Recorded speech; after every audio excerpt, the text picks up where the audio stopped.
بسم اللہ الرحمن الرحیم۔ السلام علیکم دوستوں، اچھی ویڈیوز اور اسلامک واقعات کے لیے ہمارے چینل کو سبسکرائب کرنا ہرگز مت بھولیے گا۔ حضرت لقمان حکیم شروع میں غلام تھے۔ ان کا رنگ سیاہ اور شکل و صورت اتنی اچھی نہیں تھی، لیکن آپ کی دانش مندی مسلم تھی۔ آپ کے آقا نے آپ کو بیچنے کے لیے پیش کیا تو ایک آدمی جو کہ کاشتکاری کرتا تھا آپ کو خرید لیا اور اپنے گھر لے گیا۔ آپ سارا دن اس کی خدمت میں مصروف رہے، حتیٰ کہ رات آ گئی۔ جب آپ نے عشاء کی نماز ادا کی تو آپ کا آقا سو گیا، لہٰذا آپ ایک خالی کمرے میں تشریف لے گئے اور نماز ادا کرنے لگے۔ جب رات ایک پہر بیت چکی تو آپ نے اپنے آقا سے کہا، اے میرے آقا، بہشت کو آراستہ کر دیا گیا ہے اور جہنم کو بھڑکا دیا گیا ہے۔ جو شخص اخروی نعمتوں کو حاصل کرنا چاہتا ہے وہ اتنا زیادہ سویا نہیں کرتا۔ مالک نے جواب دیا، اے غلام، چلے جاؤ، میرا رب غفور الرحیم ہے۔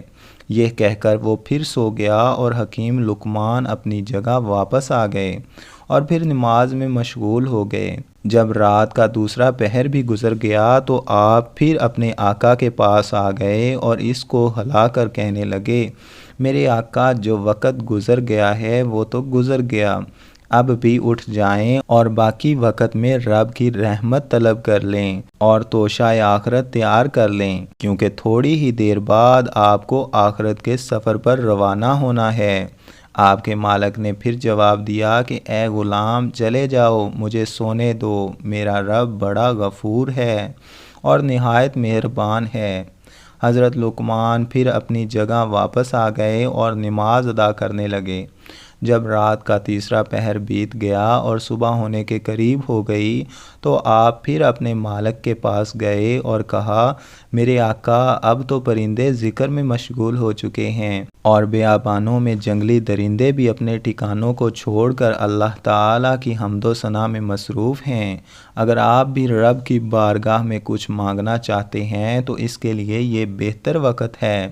مالک نے جواب دیا کہ اے غلام، مجھے کچھ دیر اور سو لینے دو، میرا رب بڑا غفور اور مہربان ہے۔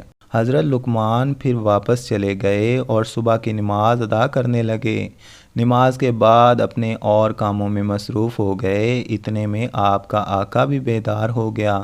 اس نے آپ کو 10 سیر جو دیے اور کہا کہ جاؤ، ان کو زمین میں کاشت کر دو۔ حضرت لقمان حکیم آقا کو سبق سکھانے کے لیے وہ جو لے کر پڑوسی کے پاس گئے اور جو اس کو دے کر اس کے بدلے میں باجرہ لیا اور زمین میں کاشت کر دیا۔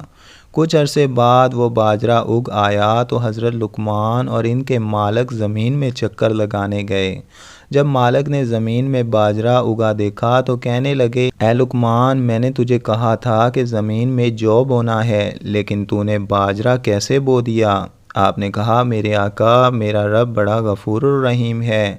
مالک نے کہا، تو نے درست کہا ہے، لیکن جب تو زمین میں باجرہ بوئے گا تو پھر اس میں جو نہیں اگیں گے۔ آپ نے فرمایا، بالکل اسی طرح میرے آقا، جب آپ غافلوں کی طرح پڑے سوتے رہیں گے تو صالحین کے درجات کو کیسے پا سکیں گے؟